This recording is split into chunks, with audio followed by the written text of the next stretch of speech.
Hello, and welcome to Cry Havoc Wargaming, dedicated to bringing you the uncommon. For those of you who haven't met me, my name is Ron, and today we're going to be discussing whether or not historic wargaming is dying. So let's get started.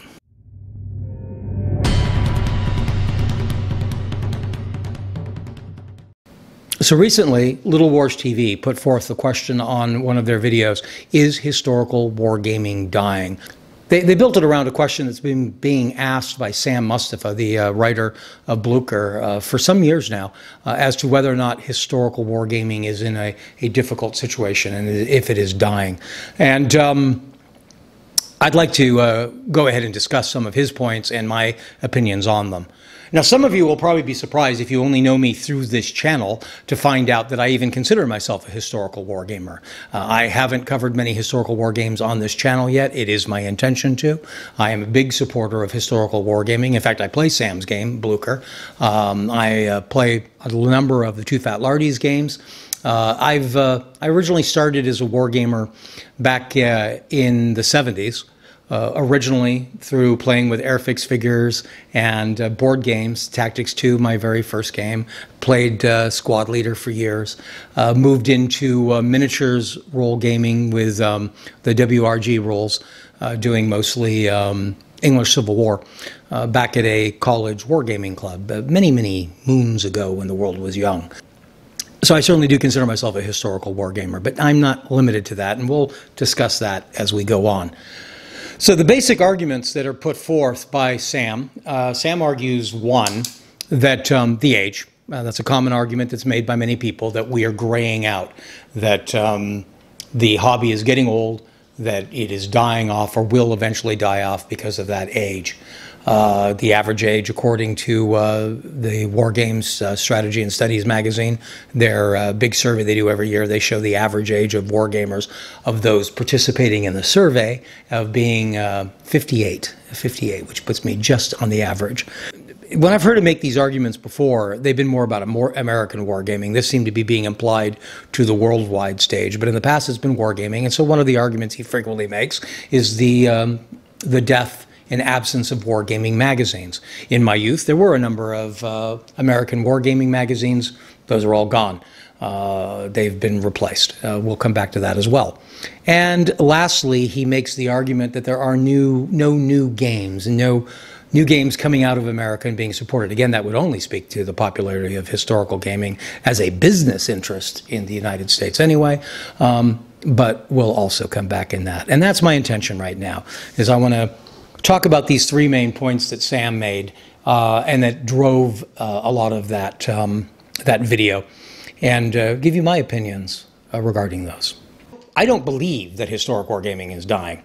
I do believe a type of historic wargaming is dying. I think that historical wargaming is certainly changing. I do think its numbers are probably going to reduce. We'll start with the age.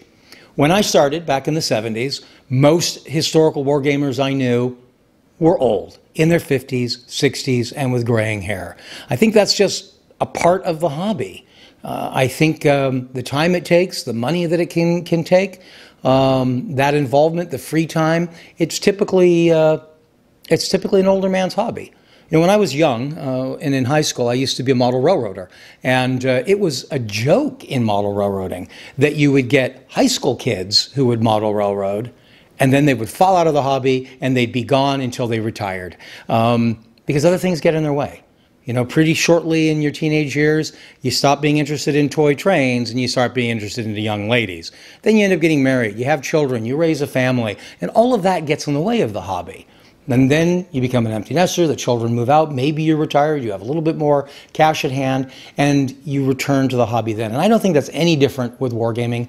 I don't think it's ever been any different with wargaming. Though I will go ahead and add, according, as I mentioned a couple times now, the WSS survey says that 58 is the average age for wargamers. I don't know that I'm seeing that. My local conventions here, I don't believe that I am the average age, and I am exactly 58. This year, this video is being filmed. I am the age they're calling average. I am the second oldest member of my wargaming club, the Williamsburg Legatai. I'm not the average age there. I'm the advanced age there. That makes me wonder. how old we really are, and makes me doubt that that we aren't getting younger blood in. And I wish I had maybe Jeff, who's probably our youngest member here, talking some of his points in view. I have discussed with him, but it would be nice to hear more young people talking. If you are interested in that, I would suggest you might want to listen to Two Fat Lardies, their most recent Oddcast, where they are talking about the same subject, and they interview two younger men, including a former member of Williamsburg Legatai. So no, I think the age is going to affect our numbers. I mean, I am the very tail of what's called the boomer generation, a huge mass of population increase. So obviously when we die off, that's going to cause a drop in numbers, but it doesn't mean those numbers aren't going to be replaced. As the millennials get older, as the generation, what are they, Ys, keep moving forward, I don't think it's going to end. I don't think it's disappearing forever. Now, as to American magazines, anybody who's followed the publishing industry in general will know that magazines are dying. Magazines are becoming harder and harder to support and to keep alive in the modern world. Also, this argument about American magazines, well, American magazines have been gone for decades. This isn't new. If they had made it to now, they may have been able to go digital. They may have been able to save themselves. But the truth is, most of our American magazines weren't very good. They never made that jump to the full-color, glossy pages that the British magazines went into. And I think they lost their supporter and their bases then. But what happened with the destruction of American magazines decades ago doesn't really speak to the present situation at all. And what is the present situation today? Now, a lot of those magazines, a lot of the magazines that still survive, still do have hard copies, but a lot of them have gone online. And there's a lot of magazine coverage online. But more importantly, there's a whole new industry. That's one of the ones I'm participating in. There are numerous wargaming blogs, wargaming YouTube channels such as this. There's Twitch channels. There's channels on how to play games. There's channels that are specific to games. There, a particular game system. There's channels on how to build models or how to paint models. The world of social media is just burning and growing with content and with interest on wargaming, including historical wargaming. I admit my channel's been a little weak on that, but there are many out there that are doing specifically historical as well and don't even touch into the more questionable games that I am free to play. So I do not believe the lack of an American magazine is necessarily an indication of anything. I don't think you see a whole lot of new magazines coming out nowadays. The magazine industry, the newspaper industry, those are difficult and dangerous trades at present. The future isn't in magazines. And lastly, his point of American games. There are no big American companies. In fact, he specifically says in a video, now, I'll be fair, the video was probably filmed at Cold War, so that would have been in March of this year, 2020, back before the shutdowns and the lockdowns for coronavirus. And some things have changed a little bit since then. But he says in that video that no American games have come out in a year, that no historical, I have to go back to that because my definition may be a little bigger than his, but he says that no new American historical games had come out in a year. At that convention, in the vendor hall that he's referring to, not far away from him, is Firelock Games. Firelock Games itself is a brand new company. They came out of nowhere, hit the storm really hard with an excellent pirate game called Blood and Plunder. By the time he was talking, they had already released their second edition, not second edition, but their first expansion to that game, which is Beyond the Peace. A whole bunch of new figures, a whole bunch of new sides, a whole bunch of new rules, a whole campaign system had been released in that time. And not only that, they had just released their new World War I game. And there's no way you could argue that some people may argue that pirating is not historical wargaming. That's kind of what I mean by that vague, shadowy area. In my opinion, pirate games are historical wargaming. Some may have a fantasy bent.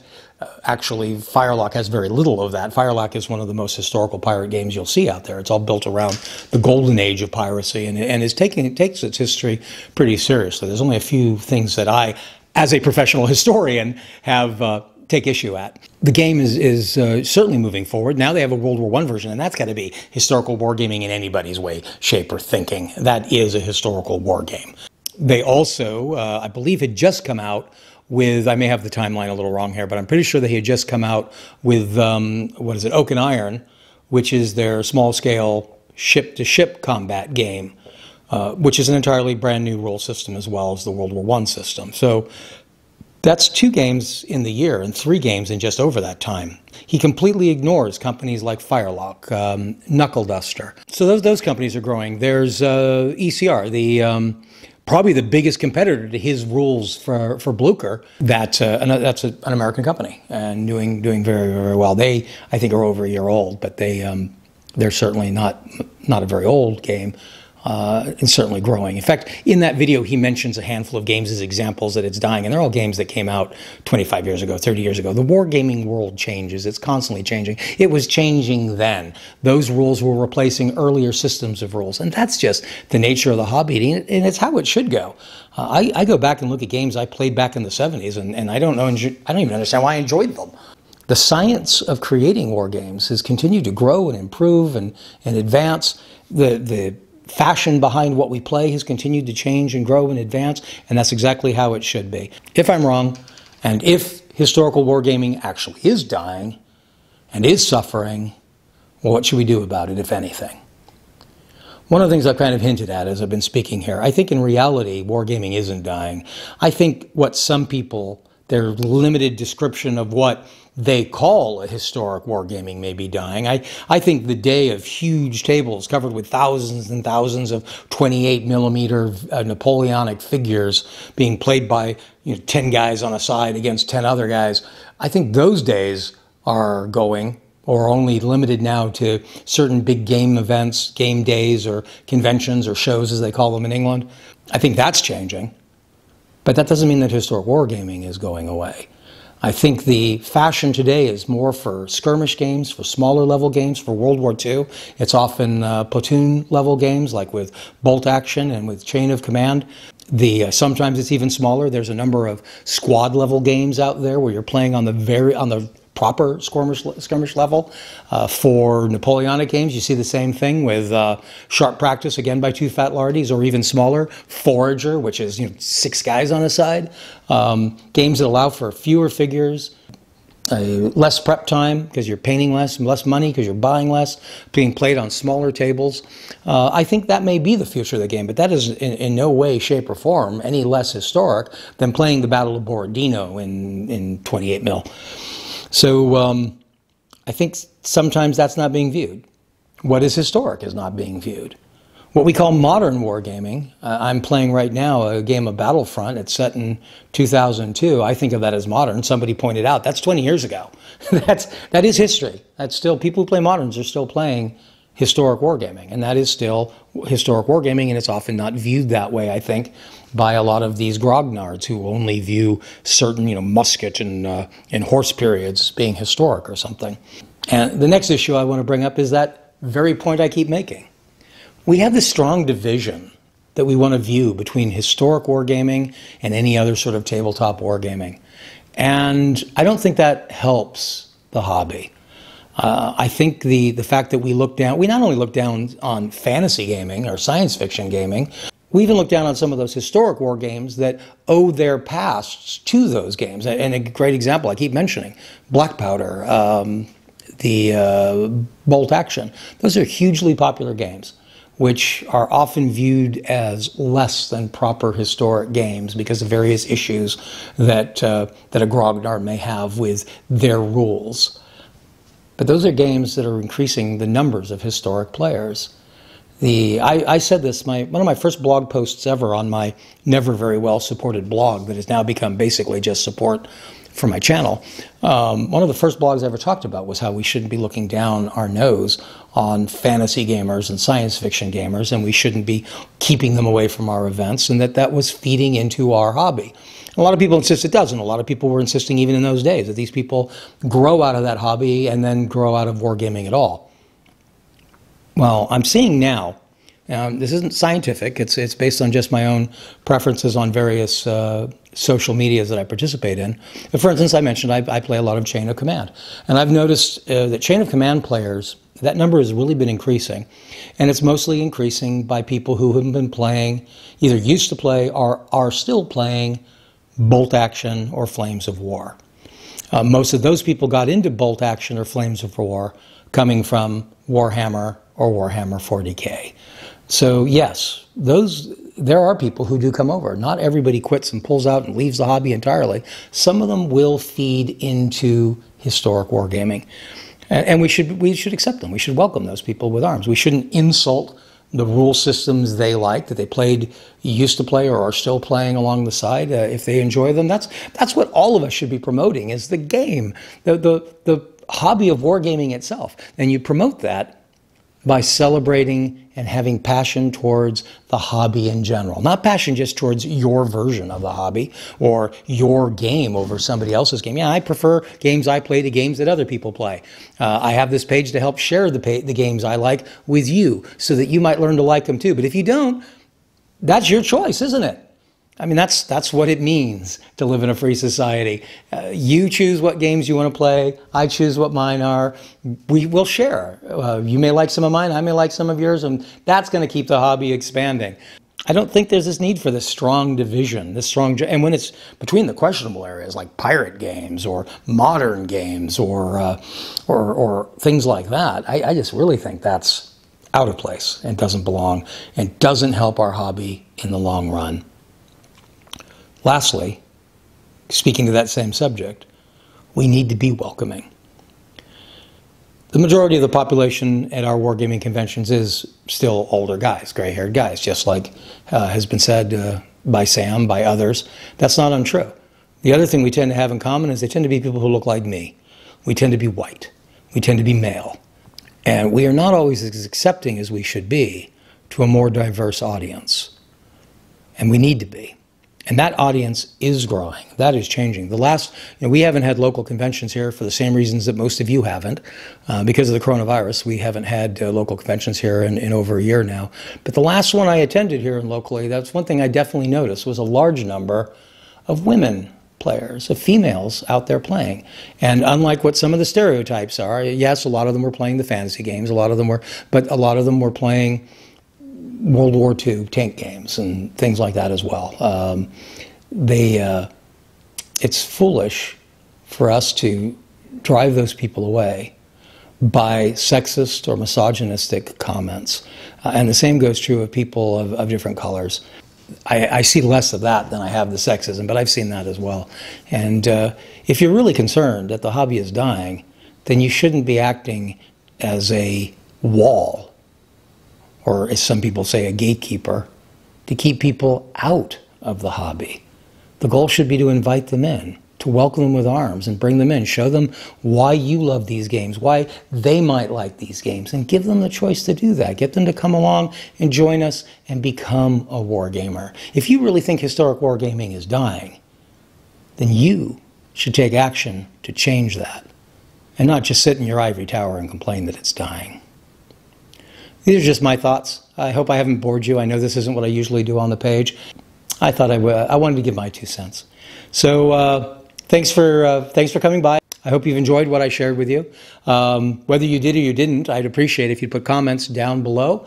If you have any ideas for further content you'd like to see here on Cry Havoc Wargaming, add that down below too. If you've enjoyed this video, go ahead and hit like, or dislike if you haven't, and be sure to subscribe. Thanks a lot for coming by, and until next time, cheers.